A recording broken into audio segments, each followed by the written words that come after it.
Viewers, there's a big news for international professionals and students in the US.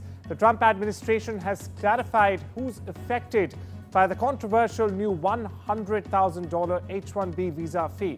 Now, the new guidance, viewers, brings relief to many who are already inside the US, inside the country, especially Indian tech workers and recent graduates. Now, here's what you need to know, fast and simple.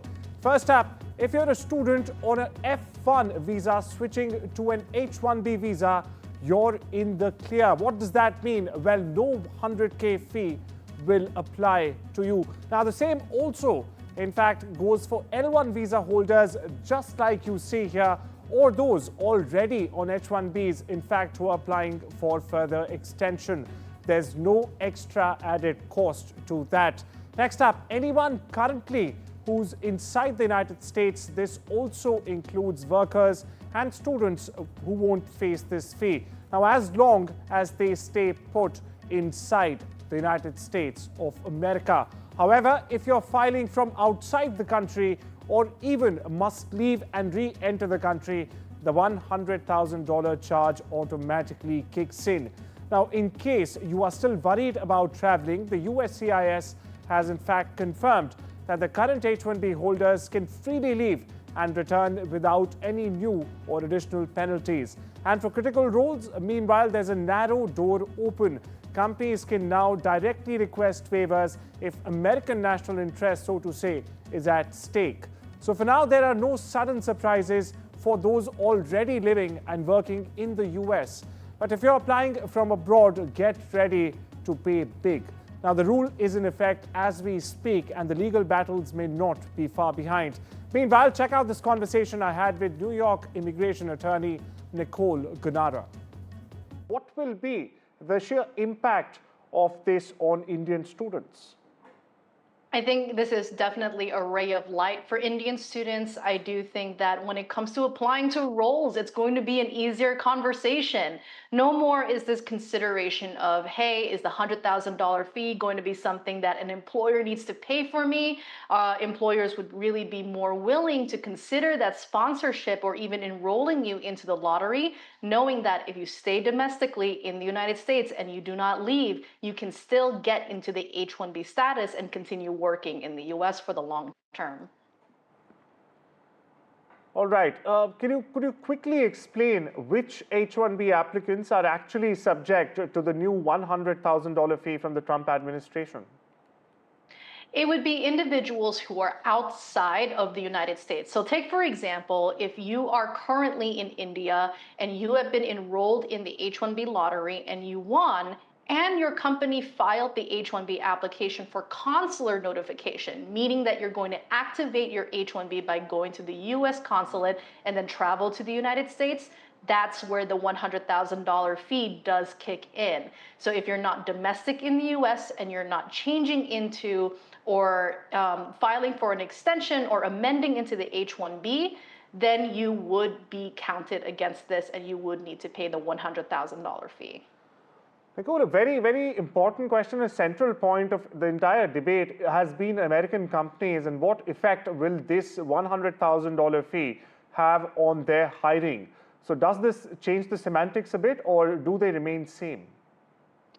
I do believe it does change the semantics a bit. Even since this news came out a few hours ago, we've had a lot of corporate clients of ours actually start the green light in terms of moving forward with their H-1B applicants and individuals who were in that talent pipeline that did need sponsorship. So I do think that this does show a shift moving forward in terms of how companies will be treating the H-1B, considering that it seems that it's only a limited number of individuals who are truly impacted by this visa levy.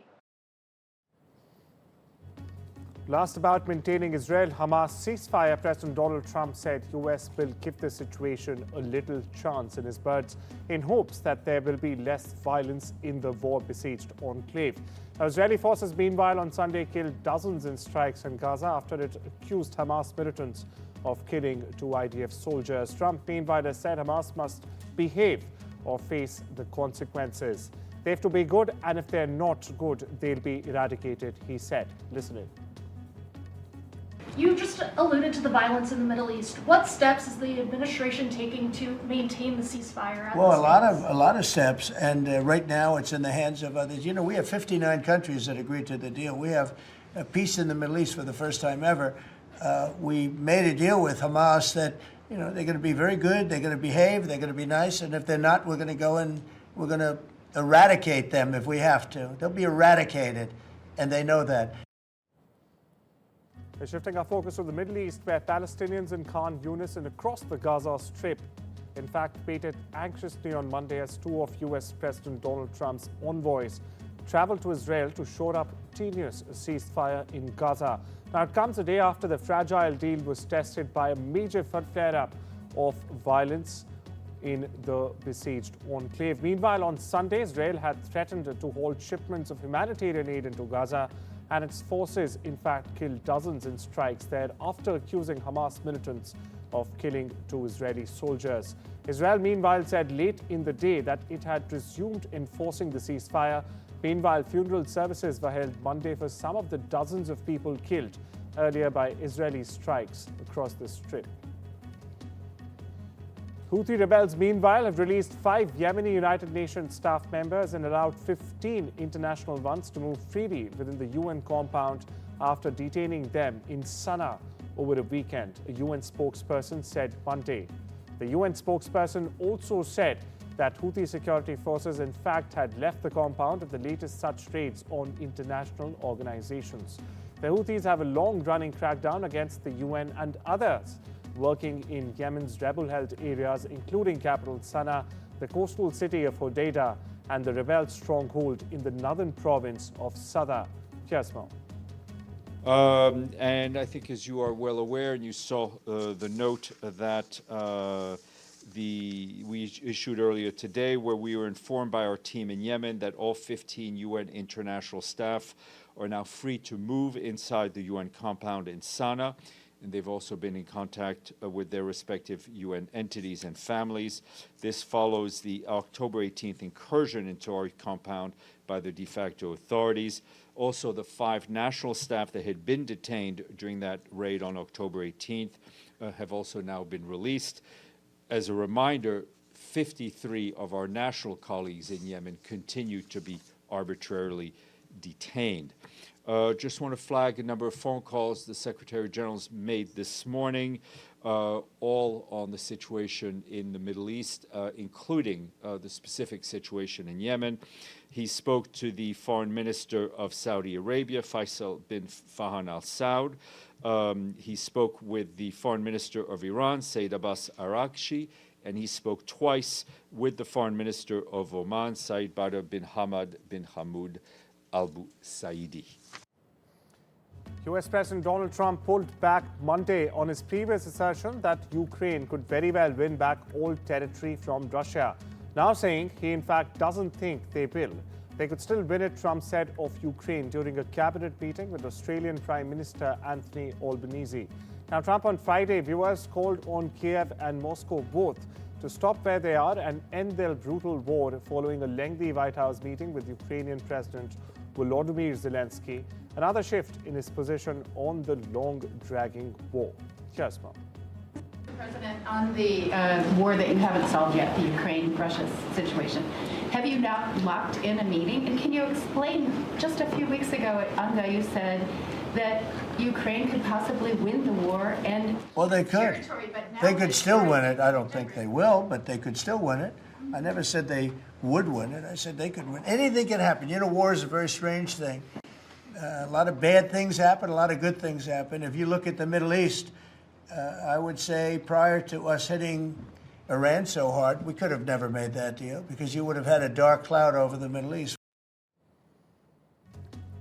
Over in West Asia, Iran Supreme Leader Ayatollah Ali Khamenei on Monday lashed out at the US, accusing Washington and Donald Trump of hypocrisy for claiming to support the Iranian people, while also maintaining sanctions that he said target civilians.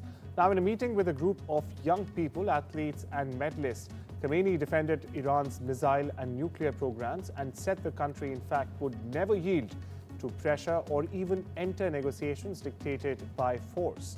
By force, he meant the US or Washington. Meanwhile, Iran's top leader said that the nation's domestically built missiles made by the hands of Iranian youth had penetrated deep into Israeli territory and destroyed sensitive research centers during the 12-day war earlier this year. Now, that's a conflict which saw heavy Israeli airstrikes, by the way, and Iranian retaliatory missile fire. Here's Khamenei for you. میگه من اهل معامله‌ام، میخوام معامله کنم، با ایران معامله کنیم. معامله ای که با زورگویی نتیجه او از پیش معلوم باشه معامله نیست، تحمیله و ملت ایران زیر بار تحمیل نخواهد رفت. ملت ایران زیر بار تحمیل نمیره. یه اسمش معامله نیست. بنشینیم صحبت کنیم و نتیجه این بشود مشخص میکنه. این زورگویی است.